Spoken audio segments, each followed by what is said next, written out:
Hello, my name is Brandon Klontz, and I'm a licensed piercer in the state of Oklahoma. And these are the basic rules of piercing aftercare. Rule number 1, keep your hands off your piercing. Everybody's hands are dirty, nasty, filthy, and disgusting. Everyone's, including yours. And just to prove my point, you walked into the bathroom this morning, just like everyone else in the country, and promptly stuck your hands in the toilet. And if you didn't, then your ass is awful itchy, isn't it? Now, with that point being made, your hands are gross, hands off your piercing. Rule number 1, no touchy. All right. Now, rule number 2, no alcohol, no peroxide, no iodine, no Bactine, no tea tree oil, no witch hazel. I do not care what else you have seen online. I do not give a crap what your friends told you, because every one of those items will hurt your piercing, okay? Every one of them has a disinfecting property. Every one of them cannot tell the difference between bacteria, viral, or clean, healthy skin cells. They just indiscriminately kill it all. And every time you reapply that to your piercing, you are just absolutely destroying your heal progress. So, no.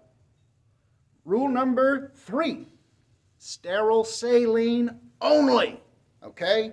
Now, normally I like to tell folks, go up front, buy one of these off of me. But not everybody has that opportunity. So, you can easily get one of these out of the pharmacy pretty much anywhere in the country. First aid aisle, basically any pharmacy anywhere. Now, I want you to pay very close attention to these two cans, because they are the exact same product. Both are Neomed. Both are the exact same can. Both clearly read here on this label, wound wash here and wound wash down here. They are two different labels for two different industries, but they are the exact same product. The ingredients list back here is what I care about the most. USP grade water and USP grade sodium chloride mixed to 9 milligrams and not a damn thing more, okay? If it has a third ingredient, it's likely going to get you qualified for a class action lawsuit. If it's not under pressure, like this can is, then it is not sterile. So that means if you find any spray bottle tops like this one, if you come across any of these break open and pour jobs, that means contact solution. That is not acceptable, okay? No. Or if you come across any of these little spritz bottle jobs, none of those are sterile inside, okay? We know this one is because it's under pressure, okay? That's one of the cool things about it. It's also extremely travelable, really easy, and usually under the cost of $6 or $7, okay? Depending on where you are in the country. So, really easy to get a hold of. What you're going to do with one of these once you have it, well, of course, you're going to scrub your hands first. But then we can pop the top off, squirt a small amount down into the cap, and then we're simply going to pull out a clean Q-tip. And always remember, the end you're touching here, it's dirty because you touched it. It does not matter that you just washed your hands. There's one clean end on a Q-tip ever. And we're going to take that end to the inside of the blah.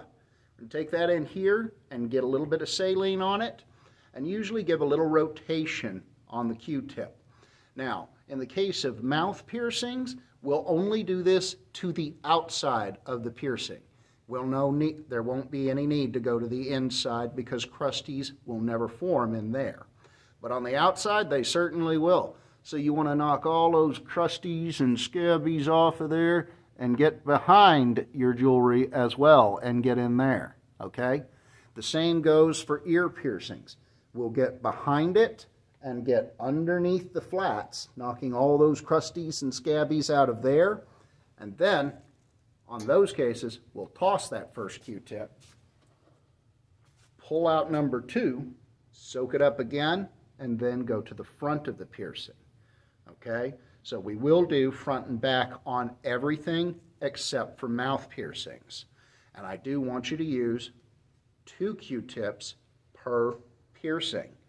If we have another piercing, for example, let's say you got both lobes done. So what we want to do is pull out Q-tip number 3 to come over to ear number 2. Then clean behind, toss, and pull out Q-tip number 4.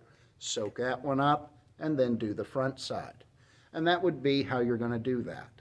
Now you'll do these cleanings just a simple twice a day, every single day, for a bare minimum of the next 2 months. This will be breakfast time and dinner time. At the end of that 2 months, if you're still crusting, I recommend continuing on for month number 3. And if you have any little bumps beginning to form out of the piercing, then I'll refer you to my sea salt compression videos to treat granulums and pustules. Anyway, I hope this is helpful to healing your piercing, guys. Take it easy.